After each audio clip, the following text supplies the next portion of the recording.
Hello, everyone, and welcome once again to the Temple Institute Parsha class. My name is Gedalia Meyer, and I'm podcasting from Maladimim in Israel. Emotions are the wild cards in the human mind. We have little to no control over when they will pop up and run circles around the rational side of things. When they do surface, we all know that all bets are off as far as what we tend to consider to be clear-headed decisions. These things rule the roost when they are in the active mode. Until that blessed and ominous day when we become fully robotic, this stands to be the way things will remain. Of course, nobody is really complaining about this state of things. In spite of all the negative press that emotions occasionally get, nobody is rushing to undergo some sort of emotional lobotomy to rid themselves of these erratic things altogether. On the contrary, emotions are what makes life interesting and unpredictable. Without them, we would be robots, and who really wants that? With them, we are human beings, rational thinkers who have a very active and very powerful side of their personalities, which enables them to be truly human. Life without emotions would be like food without flavor. It may work for its basic purpose, but it sure is boring. Pretty much anybody with any maturity has experienced the emotional, intellectual divide and debate. Usually, this involves two people, one of whom tends to be more emotional and the other more intellectual. Each automatically deems the other to be missing something essential for productive and purposeful life. The intellectual person believes that the emotional person just doesn't have enough control over these rogue forces that run through the mind and inevitably subject themselves to the whims of their power. The emotional person sees their intellectual counterpart as lacking an essential element of life. Living with suppressed emotions is like watching black and white television when color is available. The truth is, we don't really need two people in this argument. Most of us are aware that this battle of wills takes place right in the mind of every single person. There is the emotional side and there is the intellectual side.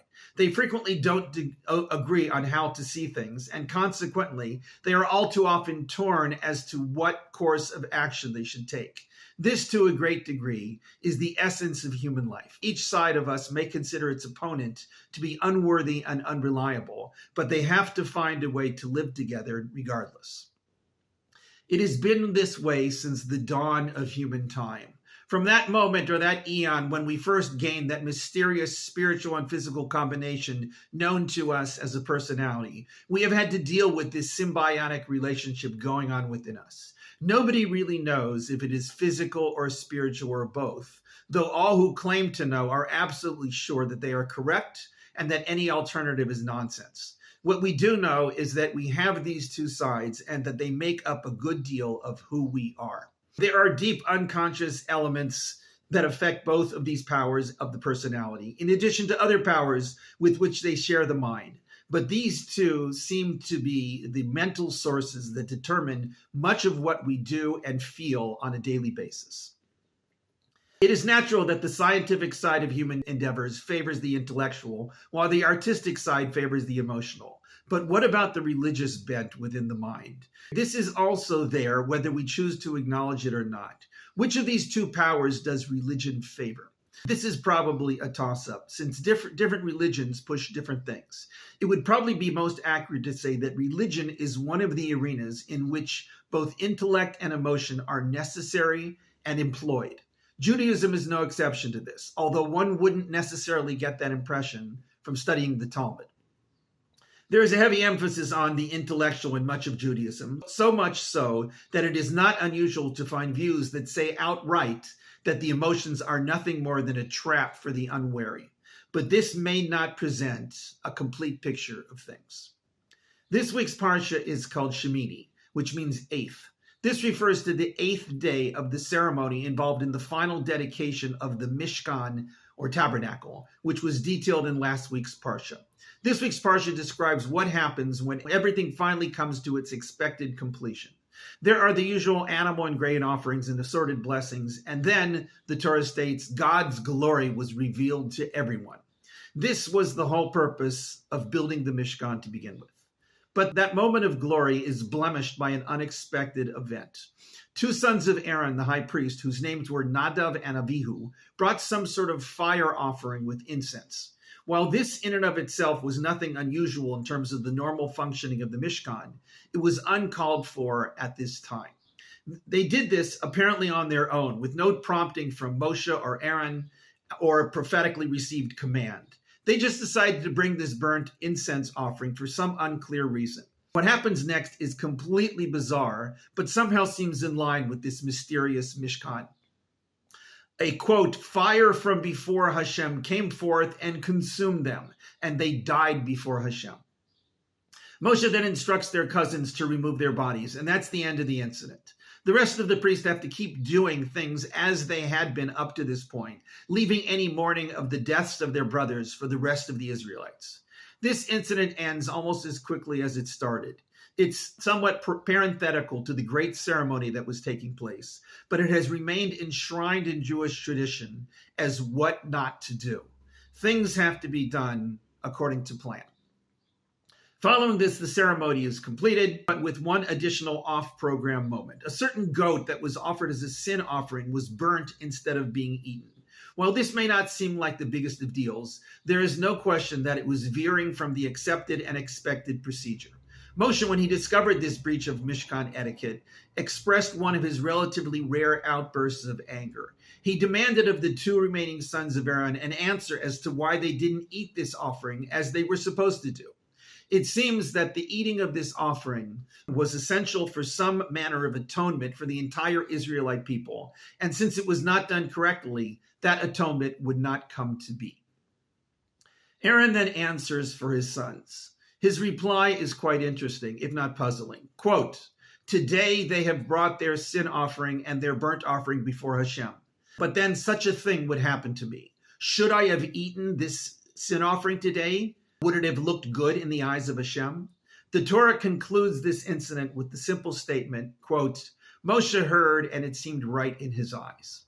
The rest of the parsha then goes into the matters of the various animals, birds, and insects that are permitted to be eaten and which ones produce some sort of spiritual impurity if contact is made with the carcass or if they are eaten. But these two incidents are left as an uncertain stain on what would have otherwise been a perfect ceremony for the completion of the Mishkan. What are we to make of them? There is no question that the bringing of the incense offering was out of line and marred the entire ceremony. The second thing seems more minor and it is dismissed almost as soon as it happens. But the question remains, what was it about Aaron's answer to Moshe's question that changed Moshe's mind from anger to acquiescence? Aaron's reply seems to do nothing more than restate the obvious, which was all known to Moshe when he chastised Aaron's sons for not eating that offering. Aaron didn't really add anything new to the picture. He clearly seems to be justifying his son's actions based on what had happened to him earlier that day. He is clearly referring to the earlier incident with the incense, which ended tragically with the death of his sons. He concludes his response to Moshe with the question, should I have eaten the sin offering? Would it have been good in Hashem's eyes? What does the death of his sons have to do with him or his remaining sons not eating that sin offering? And why did Moshe feel that this was an adequate answer to that breach in protocol? Perhaps the answer to these questions lies in the conflict between the intellect and the emotions. Moshe's anger comes from looking at things purely through the lens of the intellect. He knew that these things had to be done in a very specific way and that there was no room for ad-libbing or error. When Aaron's sons didn't eat that offering, it was the second time in the day that some essential element of protocol had gone wrong. This was just too much for him. Although the first incident was probably a bigger breach of protocol, it was still only the first incident. By the time the second one happened, Moshe had had enough. Aaron's response to this came from the emotions. He simply restated everything that was already known, but he added in the wild card of how he felt about it. When the earlier incident took place, the Torah stated that Aaron's reaction was silence. He didn't express his feelings of grief or anger or whatever else might have been going through his mind. He simply accepted what happened in silence and moved on to the next task in the ceremony. When this second incident happened, he was not merely an observer, but a participant. He also could have eaten that offering, but he didn't, and his justification for this was that he had emotional feelings running through him that made the eating of that offering inappropriate. He even implied that it would not have been looked upon with divine favor if he or his sons had eaten the offering. Moshe heard all this and said nothing, but he agreed that this was the proper choice. Sometimes things don't go strictly by the book. Sometimes on-the-spot adjustments have to be made. This is just a part of the way things work in life. It is not unusual. In fact, it is quite normal if emotional factors weigh in to our actions and our choices and make them different from the way they would have been if those factors weren't present. This was what happened with Aaron.